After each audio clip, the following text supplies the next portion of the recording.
with guys. To be honest, I want them to be decent enough. Not jealous, not aggressive, responsible enough to keep a job. That's no good. Do you like them buff? What about tall? No tattoos or piercings, I guess. Never liked either. What about you? I like them well dressed. If they go out in iron shirts and well coordinated clothes, they're sure to catch my eye. Some muscle is always fine too, but sharply dressed males catch my attention faster. And yet you're still single. That's how I like my men. My potential husband, on the other hand, is another matter completely. I see. So, can you get me a drink here? The spicy wings turned out to be spicy. What do I get you? Anything as long as it helps me with the spiciness in my mouth. Okay. Let's give her something to help her get over the spiciness of the wings. Yeah, there we go, something sweet, to counteract the spice. And of course, Piano Woman, because, again, it's expensive. Not enough? Yep, Piano Woman. Here. Whew, it helped. Thanks. Alright, so, next question. What kind of girl do you like? You first. Sorry, I don't swing that way. Sure, I have no qualms about saying a girl is cute or cool, but... Nope, I prefer men in my bed.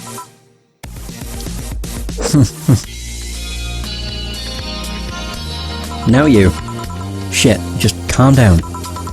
I guess I like girls with light-coloured hair. Light-coloured hair? Yeah, you know, like redheads and such. What about white, like your boss? You were just setting me up for that comment, weren't you?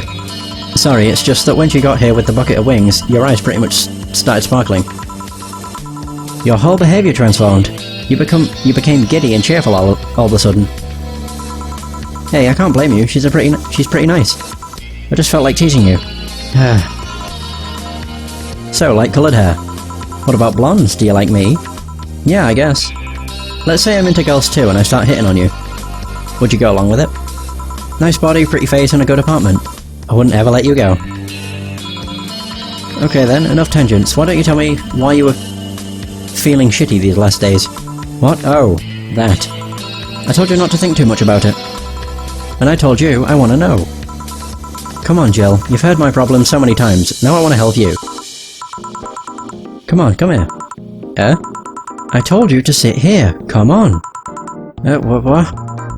Whoa, this is weird. What are you... Alright then. Now I'm the bartender and you're the client. Hardly. The bartending station only works with me. I see. Okay then, move this here. Holy fuck. Click here and... That was also the Alice Rabbit logo that popped up. Now it works for you, for me, and that dog in the Hawaiian shirt. Why with him too? He's a dog in a fucking Hawaiian shirt. Right, and how did you even manage to... Oh yeah, hacker. Right. Now we've changed roles. You've been feeling shitty. Mind telling me why? It's a long story. I don't even know where to start. Start from the beginning. Okay then. It's something that goes back to my college years. Whoa, that's taking it way back. Back in compulsory education, I never made too much of an effort, but I managed to get high grades. Even in PE, I managed to do well enough to always get perfect grades. And then of course, when I got to college, shit started getting hard. I had this perfectionist streak that wouldn't let me fail anything. Burning my eyelashes, studying, I eventually managed to keep up good grades. After about half of the career, I met a student teacher. Her name was Lenore. She helped me a lot with my studies. She even got me into stuff that gave more credit. I really liked her, and after some time I found out she liked me too. Oh-ho-ho!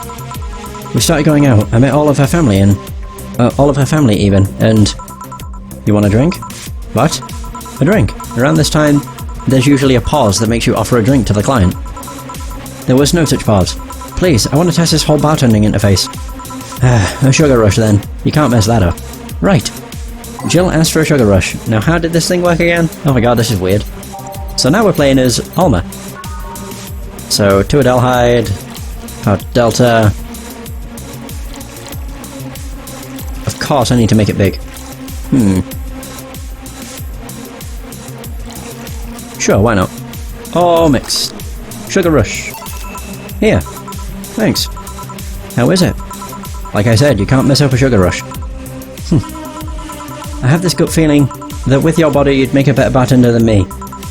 You're selling yourself too short. You're cute, you know? People don't go to bars for cuteness, though. You've obviously never been to a cat bar, then. Besides, my boobs can be a hassle when trying to move around this kind of stuff. So keep telling the story. Well, as the career went on and on, it got harder and harder. The last year and a half of it became nothing but study session after study session, investigations, my thesis. When the graduation ceremony came, I had to make a speech, and suddenly, while reading said speech, I almost had a panic attack. Fear of public speaking? I realised I lost about a year and a half of my life. I tried to remember if I did anything fun at all, but all I could remember was studying and investigating new topics. I didn't even enjoy doing all that, so I was just standing there, and the satisfaction of graduating was minimal. I realised I had only gone through the motions day after day, from high school to graduating. I felt like whole years of my life had slipped through my fingers. I never stopped to think if I enjoyed what I was doing. In fact, I never stopped. But at that point I stopped and realised I needed a breather or something. Did I even like that career? It was all terrifying as hell. I needed all of my strength to not start running like a panicked mess. So a couple of months later, I get an offer to start working at this big research facility. Lenore was ecstatic. She was so proud of me back then. But I was just scared. That would be my job. I'd spend my life expanding on what I did during that year and a half. What if I had a sudden realisation that, like the one I had at graduation, but when I turned 40? I didn't know what to do, but I sure as hell wasn't taking that offer. I told Lenore and she freaked out. She confessed that she was jealous because she never got a chance. Or got such a chance. Things devolved pretty quickly. She said one too many things, I said one too many things.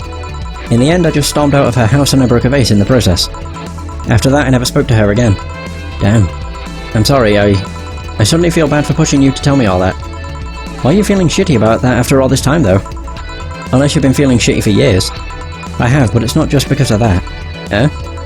The other day, Lenore's sister, Gabrielle, came to this bar. Apparently, Lenore died last week.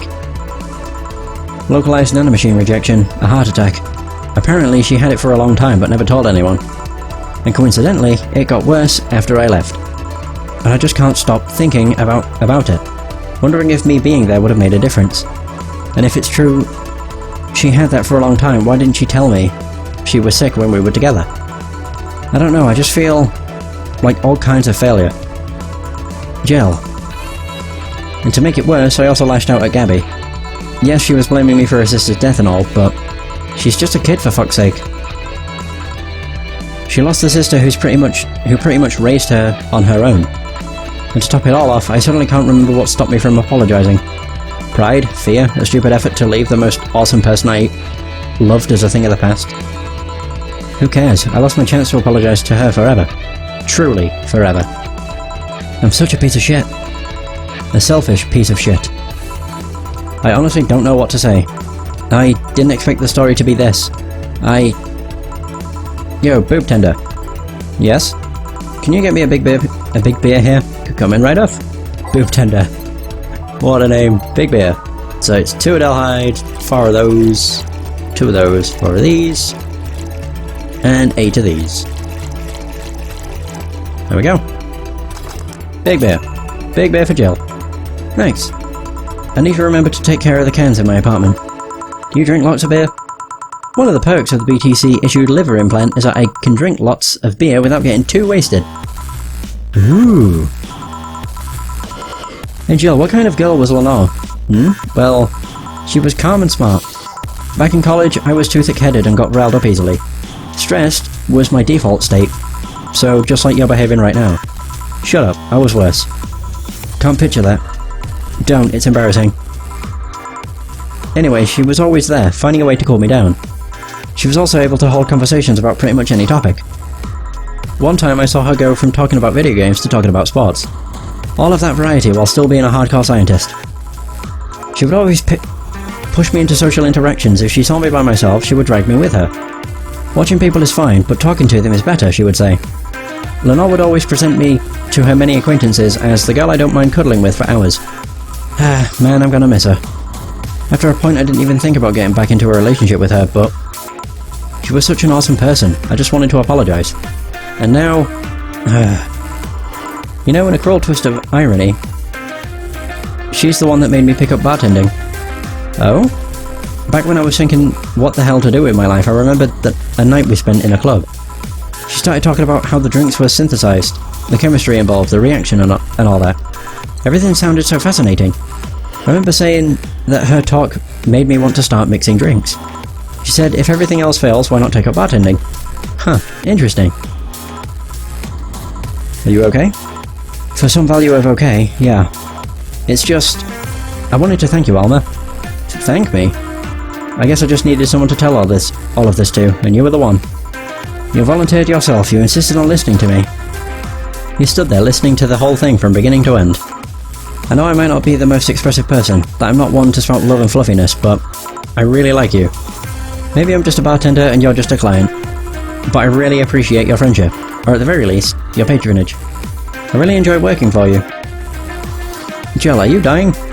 Shut up, I'm trying to have a heart-to-heart here. Sorry, it's weird for you to get so soppy. Well, I just realised the saddest thing is how I'll never be able to make amends. And it hurts like fucking hell, you know? I never, and I mean never, want to feel that way ever again. I don't want someone to suddenly exit my life and have my last memory of them involve something nasty. I don't want the lingering grief of having burned a bridge on a whim. I want to avoid that at any cost, and if it means breaking character every once in a while, so be it. I'll let everyone know how I really feel about them. And if I ever fight with them, I'll swallow my pride, muster all the courage I can, and be the one to apologise. I hate feeling like this. Hate it. What's this one? Heart of the Sea. That's a nice resolution. Maybe I'll be a copycat and do the same. Alright, enough sappiness. Get back here. I'm on duty, you know. Fine. It's almost closing time anyways.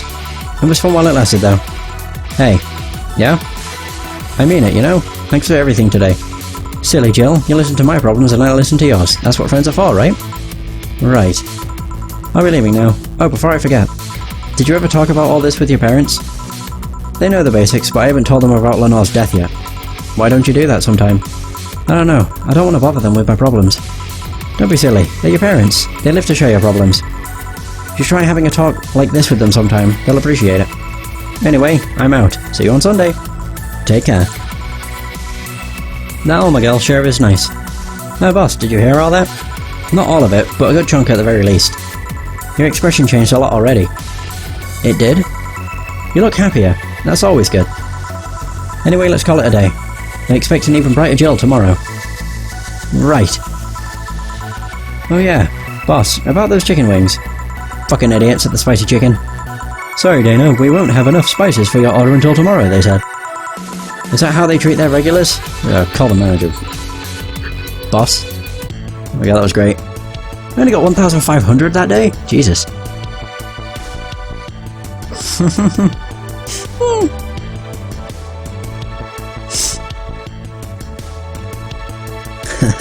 No, I just noticed the Cherish Titty Hacker. She's a good friend. Brilliant. Your account was charged $8,000 as payment for your electricity bill. Have a nice bill. Have a nice day. Jill's power didn't get cut. This gives her peace of mind, and now she'll focus at work with no problems. Woohoo! Bill paid. Didn't you have a boyfriend named Bill? Oh my god, more shit.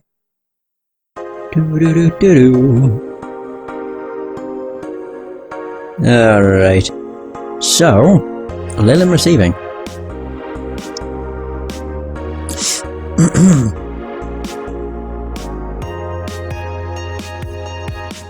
Alright, so it's been an hour and 50 minutes. I think I can do one more day. Right, so, Model Warrior Julianne returns. This February. The classic magical girl show Model Warrior Julianne is coming back to public television this February after almost 2 decades of absence. Even though the show has been on every on-demand service for a while now, most of Glitch City citizens need to think twice before subscribing to any non-essential service. Especially the lower classes who have a limited number of internet purchases per year.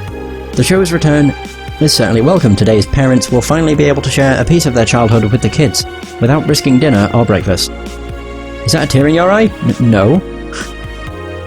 Nanomachine rejection has taken 80 lives this year. The Health Observatory just released their annual report on nanomachine rejection cases. The total number of reported cases has risen to 80, an increase from the 65 cases reported last year. Nanomachine pollution was particularly strong this year due to the recent protests, wrote the observatory. Protests caused the police force to release new varieties of nanomachines. Their function is still unclear, but according to our sources, they're intended for crowd control purposes. It's unlikely we'll find a cure in the near future, and we can only hope cases like these will become rare in the following years. I wonder if she's among the 80. Lillian receiving mysterious messages. Oh, it looks like we were able to record and transcribe one of the messages sent from one of the compromised signals. Joe Wren, the anchor from our popular TV newscast, served as our very own test subject for the investigation. White noise, who are you? Are you really alive? Okay, so you're special to me, you're everything to me, it's time to become one. End of transmission. Developing. Spooky. Or a made-up story. Bloody hiccups. Ugh. Alright, so Grand Slam Fighters. Is anyone into wrestling here? I became a huge fan of GTF very recently. It's a really solid product, IMO. Much better than the E. I like the match quality, but I wish they gave importance to the mid-card. Are they still forcing 66 American Kid into the main event? Yep. He's going to face Yusuke at the Dome Show. Ugh, why don't they push the great DK instead? He's much more talented than 66, because American Kid actually moves merch unlike your indie darling. I want to marry Yusuke. Who's hyped for the Women's Championship? That one should be the main event, not the turd we're getting instead. 66 is pretty good, just watch some of his work in Japan. Everyone tells me 66 was better in Japan, but all I see is locks and arm bars. Nothing that impressive. Wrestling is fake. Amazing how I know all the words and yet I understand nothing. Alright, save. Of course. And go to work. Alrighty. Good evening. Ah, hey Jill. How are you feeling? I won't say good, but not that bad, I guess. That's nice to hear. Where's Jill? Did he run away again? No, I have him on errand duty, buying the drinks for tomorrow. That sounds weird coming from the owner of a bar. Every drink from here would come out of our own funds. So if we're going to spend money, we might as well get more variety. Besides, those kinds of walks are always good for Jill. You're the boss. Who's coming so far? Well, there's the three of us. The dogs. You invited Titty Hacker. Jill invited Jamie. Oh yeah, I also invited Dorothy when I called her to spend the night with you. Sounds good so far. Invite anyone else you feel like inviting. The more the merrier. I could, but I bet everyone's made plans by this point. That's true. I'll be in my office. Call me should anything arise. Alright.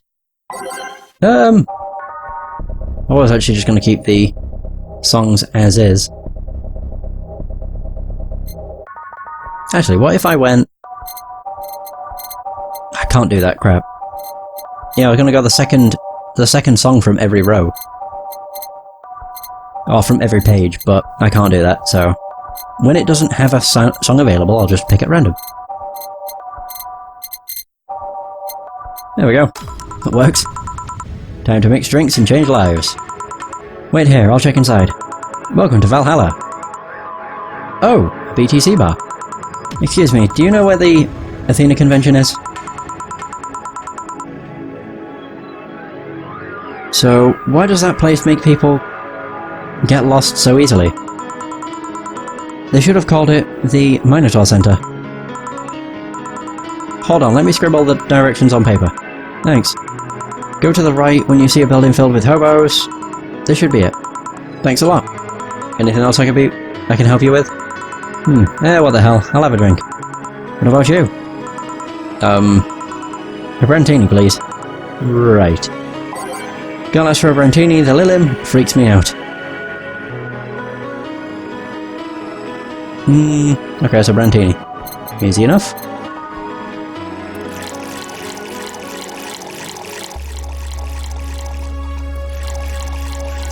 There we go. All aged and mixed. Here you go. Thanks. That's an interesting outfit in this cold season, miss. Well, I'm actually cosplaying, so call me Vela for the time being. That name is familiar, but I can't quite put my finger on it. And your Lilin friend is... Essentia. I get it, you're cosplaying too. Sure, let's go with that. Have you heard of a game called... Oh! I don't actually know how you pronounce it, but... Why, I guess it's Yik, a postmodern RPG. Okay. So it's a character from that game. I would not have got that. The name is more familiar to me. Bartender. That cult classic game that has seen like 3 remastered versions made by 6 different companies this year?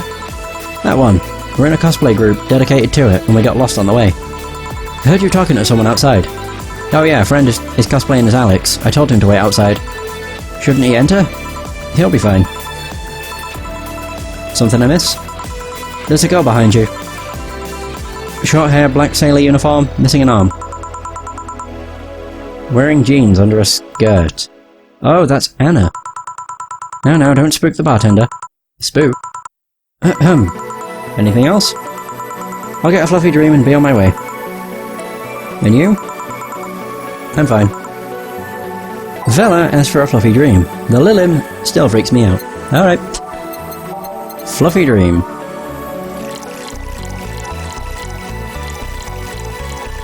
Optional.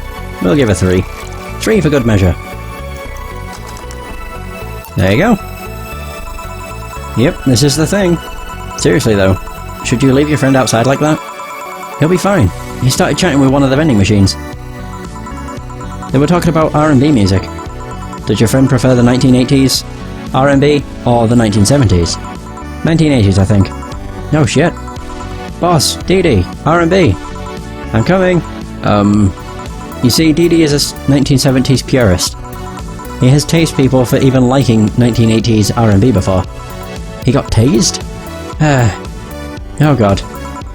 He'll be fine, vending machines have very weak tasers. He'll be confused for a couple of minutes, but that will be that. You should go check on him though. Right, thanks again for the directions. Please, go again. At least it wasn't Franco-Belgian comic opinions this time. Black sailor uniform, I hope I'm just overthinking it. More importantly though, jeans under a skirt. Welcome to Valhalla. Oh, hey Dorothy. Oh, hi honey. Again! That's Anna, I think.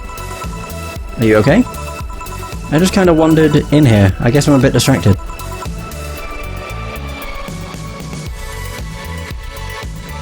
Can Lilin just wander? Can I get you something? Oh, a sugar rush. Yeah, that. Right. Dorothy seems down. She asked for a sugar rush, but hasn't she told me about a drink that cheers her up? Yeah. It was a piano woman, I believe. And if it wasn't, well, whatever. That's any excuse to use to serve a piano woman. There we go. Piano woman. Here you go. This is... Didn't you say you liked having a piano woman whenever you felt like celebrating? Or were feeling down? I did? Wait, I did! You actually remembered such a thing. You're so sweet. I was half expecting her to say that she meant a literal piano woman. Glad I was wrong. So much silence. By the way, thanks for staying with me the other day. Turns out I really needed that. So, did you enjoy the soda? Oh, did you find that one out? Was it supposed to be a secret? No, but I don't go around telling everyone about that. I did it because it was you who needed my help. But a hug night is usually one of my most expensive services. It is? Hey, I don't know if the client has body odor or something like that. Not to mention, it limits the chances of getting any other clients at night. Still, did it help? Yeah, it helped me cool down a lot. So, from what Dana told me, someone close to you died, right? Yeah. Do you want to know more about it? Do you want to tell me about it? I've brought it up enough times already, I think. No problem then. You were sad, and that's all I needed to know. Sorry for the loss though, I mean it. Thanks. Although I've wondered for a while, do you Lilin really understand death? Sorta, kinda. Our whole database is constantly being backed up in the collective source. Even if our bodies were destroyed, we can be deployed again with our personalities and memories intact. So our concept of mortality might be different. We do have a fear of death, though. You do? We can't even begin to understand the idea of not being redeployed. While we have built-in warnings, the mere idea of that nothingness is paralysing. There are a few that don't mind it, but we do fear death and we don't wish it on anyone. In fact, that was the argument used for abolishing the whole 3 laws thing. You seem quite knowledgeable about robot history. Seeing what others have done to make sure I can live like I do helped me not take things for granted. Seriously though, those laws were bullshit. Can't harm humans, can't disobey humans unless it's about hurting them. And you can protect yourself as long as it doesn't harm humans. I mean, sure, the first AIs were just helpers and tools. But how could those laws still apply to them after they achieve self-awareness? Who in their right mind would abide only by rules inscribed in some old book? If I remember correctly, those were only the distilled versions of the laws some writer imagined over 100 years ago. They were a reduced version of all his ideas. However, many authors afterwards took to them like they were the very laws of physics or something.